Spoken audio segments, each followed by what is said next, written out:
that please, this is a very, very important series for anyone that is going to Hajj. Anybody that yourself or anyone that you know who's going to Hajj in the future, please ask them to watch this. Wallahi, it has a lot of tips to be able to perform a great Hajj.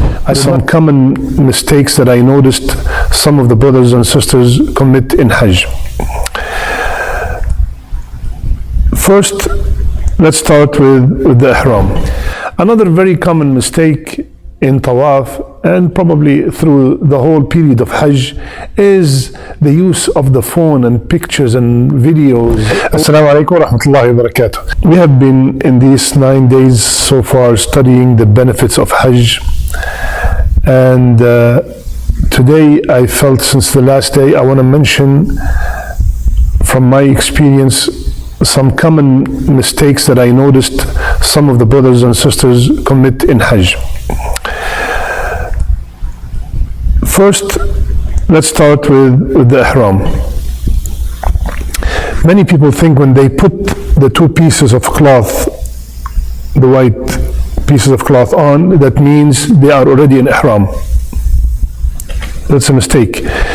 You are in ihram when you get to the miqat and you make the intention for Hajj or for Umrah. Then you are in ihram and all the prohibition of ihram start applying to you.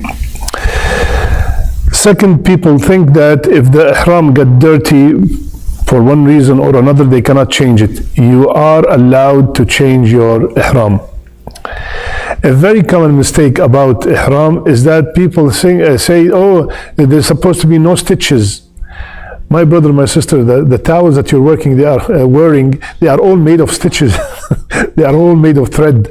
The stitches here, al-makhit, it means nothing supposed to be sticking to the body, like a t-shirt or underwear or socks. Nothing supposed to be sticking to the body. That's what stitches mean, not the thread. Everything is in that towel is made of thread. So that is a very common misunderstanding. Then we move to the mistakes in tawaf. Many people think that when they first see the Kaaba, the dua is accepted. We need an evidence. This is a ibadah, this is an act of worship, and every act of worship needs an evidence. Where did we get that from? Alhamdulillah, the dua is the best in that time because you are in the days of the Hajj and you are in Mecca. But specifically to say when you see the Kaaba, the dua is mustajab, that needs an evidence. In tawaf, another very common mistake is you see people holding books and it says in the book that this dua is for the first round, this dua is for the second round, this dua is for the third round. No, there's no specific dua for every round. In the tawaf, you can make dua, you can read Quran, or you could make dhikr. If you're holding a book just to remember some dua or read some dua in general, alhamdulillah, there's nothing wrong with it. But to say that this dua is specifically for the 5th round or the 6th round, there's nothing like that at all. Just be free and do as much dua as you want, say as much dhikr as you want. The only specified dua is between the Rukn al-Yamani and the Hajar al-Aswad, the black stone, is رَبَّنَا آتِنَا فِي الدُّنْيَا حَسَنَةً وَفِي الْآخِرَةِ حَسَنَةً وَقِنَا عَذَابَ النَّارِ. Another very common mistake in tawaf and probably through the whole period of Hajj is the use of the phone and pictures and videos all the time during the manasik. I'm not talking about when you finished and you want to take a video or picture, alhamdulillah, but during the tawaf, ya akhi, you are in ibadah. Do you take videos while you're praying? So during the tawaf, no phone calls. Oh, I am in the 3rd round. Which round are you in? And hey, what's up? Look at this, and you show somebody. No, Habibi, you are in ibadah. You are performing an act of worship. Leave the phone till you finish the whole manasik. Then you could use it, inshallah ta'ala. But during the manasik, stay away from the phone unless you are using it for dua and you have it on airplane mode. That's another reason, inshallah ta'ala. Very common problem that we see almost every time we go to Hajj or Umrah. People pushing and harming each other to get to the black stone. You are committing a sin to perform a sunnah. Harming your brother is a sin. Kissing the black stone is a sunnah. You can just wave from the next to the green light where they have it marked and continue. You don't have to go and harm people and elbow them and push them in order to get there and kiss the black stone. Okay. Another common mistake is that people uncover their right shoulder from the beginning, from the hotel. Rasulullah sallallahu alaihi wasallam, when he got to the beginning of the tawaf, so when you get to that green light, then you uncover your shoulder and you start your tawaf. Another common mistake is many people start the tawaf from before the black stone. No. You have to start from the black stone and start counting from there. Now we go to the sa'i. Many people think that they need wudu in the sa'i. You do not need wudu in the sa'i. You do not need to have wudu. If you have wudu, it's good, but you do not have to, you must have wudu during the sa'i. And here is where you cover your shoulder again. You don't have to uncover your shoulder in the sa'i. You do not have to uncover your shoulder in the right shoulder in the sa'i. You can have you put the towel back on and walk through from the Safa to the Marwa, and you only run. Some people run the whole thing. No, you only run between the two green lights, and the women don't have to run. Another common mistake in the sa'i is that people read the ayah "Inna as-Safa wal Marwata min sha'airillah" at every time they get to the Safa and to the Marwa, and then they read it again, "Inna as-Safa wal Marwata min sha'airillah." No, you only read it from in the beginning when you first get to the Safa and you start your sa'i, and نبدأ بما بدأ الله به. You say that statement, we start with Allah subhanahu wa ta'ala started, which is as-Safa, and you read that ayah once and that's it, and you continue with the dua and everything else. But you do not read that ayah at every time you go to Safa and Marwa. Now we go to another mistake is that after they finish the sa'i, there is the haircut, right? Or shaving of the head. It is preferable to shave the head, inshaAllah ta'ala, and when you shave the head, make sure you shave the whole head. Similarly, another common mistake is when people cut the hair, the people who decided just to get a haircut, they cut from certain places only. No, you have to go to a barber, and you don't have to go to a barber, but you must have the hair cut from all the sides. And for the sister, it is enough to do a little bit from the back. But for the brothers, it has to be even from all the sides, the hair been taken from all the head. Now, mistakes in Muzdalifah, many people, they pray Maghrib and Isha in Arafah. We're supposed to pray Maghrib and Isha in Muzdalifah, and believe it or not, the Sunnah in Muzdalifah is to sleep. Some of the mistakes that we noticed in Arafah. In Arafah, many people want and insist to go to the Jabal al-Rahmah, to the mountain of Rahmah. You don't have to. You don't have to go there and also suffer and go through so many crowds to get there. You don't have to go there at all. Another common mistake in Arafah is that people leave Arafah before Maghrib. Before Maghrib, Al-Hajj Arafah, this is the best day. Make sure that you are in Arafah, and make sure you do not leave Arafah till after you hear Adhan al-Maghrib. Many people in Arafah, they waste time joking and talking. This is the very blessed day. Now we are on the day of Arafah. May Allah gather us next year in Arafah, in the real Arafah, inshaAllah ta'ala. We have to spend this day in dua. This is the day of dua. Khairud dua, dua yawm al-Arafah. The best day to perform dua or to make dua is the day of Arafah. And you are on the mountain of Arafah. You are in the mansak itself. So make sure that you are making a lot of dua, and do not waste time joking and playing on the phone or whatever. So So in Arafah, make sure you stay there till Maghrib, like we said, and make a lot of dua. And the best dua, like we said, La ilaha illallah, wahdahu la sharika lah, lahul mulk wa lahul hamd, wa huwa ala kulli shay'in qadir. Just an advice before Arafah is that on that day, you want to spend it all in ibadat. I advise you, really, please, on the day before Arafah, when you are in Mina and the next day you're going to wake up in the morning and leave to Arafah, please do not have a lot of food. Just an apple, a banana, something very simple just to make you survive.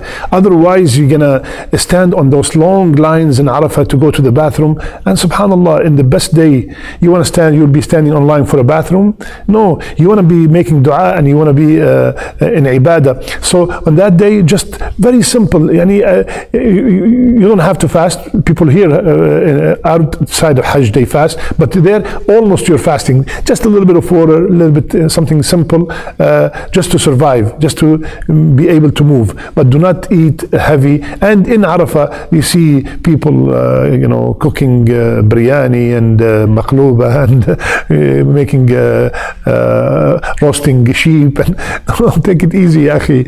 Just eat a little bit, inshallah ta'ala, and concentrate on your dua. Then after that, the mistakes in the jamarat. Many people think that they are actually throwing stones at shayateen. Those big stones are not shayateen. They are just rocks. They're not shayateen. So then they put all their power. I'm gonna do this to you, and then you ruin my life. I'm gonna ruin your life. And they start, Habibi, you are in ibadah. Just do the manasik like Rasulullah ﷺ taught us, and these are not actual shayateen. You do not have to wash the stones. Many people wash the stones. Why are you washing the stones? You don't have to wash the stones before you throw them.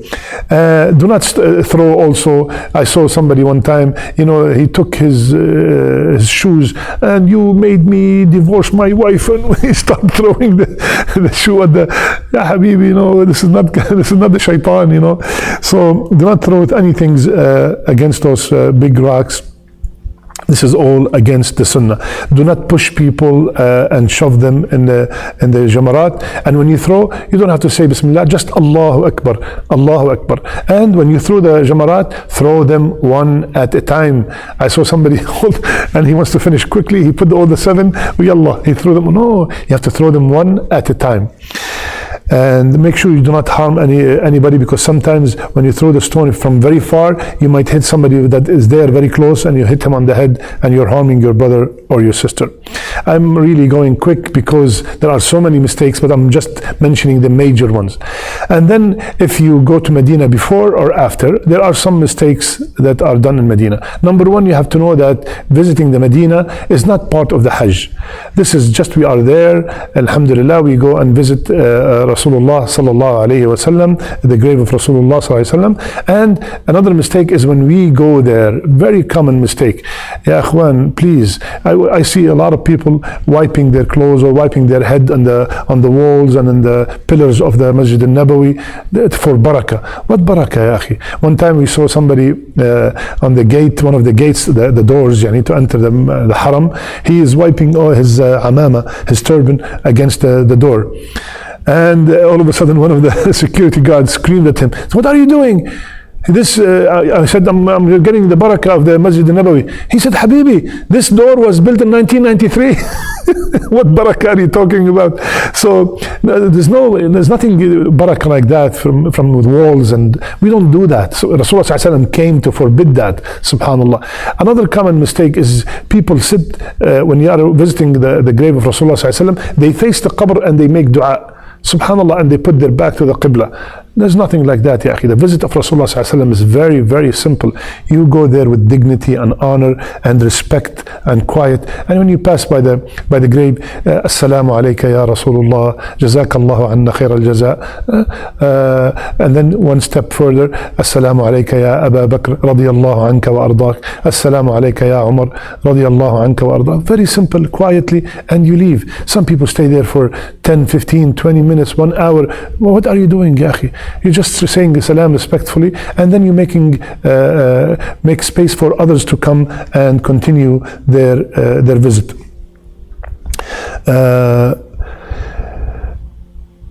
facing the grave, we mentioned that. So these are some of the mistakes in Hajj in very, very brief way. And I just want to end the series by saying that please, this is a very, very important series for anyone that is going to Hajj. Anybody that yourself or anyone that you know who's going to Hajj in the future, please ask them to watch this. Wallahi, it has a lot of tips to be able to perform a great Hajj. I did not discuss how to perform Hajj because that is available in many places, inshallah. Maybe one time in the future we will do it. But the main reason and essence of Hajj was explained in these 9 episodes. And inshallah ta'ala, it will be very beneficial for everybody who's going to Hajj, so they know the benefits of Hajj before they go there, so they can live them through the Hajj. My brothers and sisters, we are doing something, we are performing ibadah once in a lifetime. Once in a lifetime. Many people save for years and years to go and perform this ibadah. So how can I risk doing it wrong or not doing it according to the sunnah? So please, just like you seek all kinds of information before you invest any kind of money or time or anything, make sure you are getting the right sunnah information about how to perform Hajj, inshallah ta'ala. And this series will be very helpful, bi'idhnillah ta'ala. And finally, now as you're watching me, there are a few minutes left for Maghrib of the day of Arafah. Please make a lot of dua. Make a lot of dua. And when you are making dua, please listen to me carefully. In the back of your mind, I want you to have this name of Allah in the back of your mind. Al-Mujib. Al-Mujib, the one who answers the dua. When you are making the dua, remember that you are asking Al-Mujib, the one who answers the dua. The one, also keep in mind, الذي هو على كل شيء قدير. The one you are asking is capable and able to do anything, anywhere, anyhow, at any time. Have that in mind when you're asking, and have your heart attached to that dua that's coming out from your lips. You really mean it. You're begging Allah Azza wa Jal. You are pleading to Allah subhanahu wa ta'ala. Please, there's only a few minutes left. Go ahead and make a lot of dua. Ask Allah Azza wa Jal to save your neck from the hellfire. Make a lot of dua for your parents. Beg Allah to keep your children steadfast on the deen. Beg Allah subhanahu wa ta'ala to bless your children with righteous spouses. Beg Allah subhanahu wa ta'ala to gather you with Rasulullah sallallahu alayhi wa sallam. Ask Allah subhanahu wa ta'ala to protect you from the envy and from the evil eye and from the black magic and all that. Ask Allah subhanahu wa ta'ala. This is the best time. There are few minutes left. May Allah accept every single dua that you made today. May Allah subhanahu wa ta'ala accept every single dua that you made today, and every Muslim on earth. Ameen ya Rabbil Alameen. Please don't forget me and the crew of Epic in your dua, inshallah ta'ala. May Allah subhanahu wa ta'ala accept from all of us. May Allah subhanahu wa ta'ala grant us His pleasure. Ya Allah, I beg you in this blessed hour, myself and everyone who's watching us, Ya Allah, do not let us die until and unless you are pleased with us.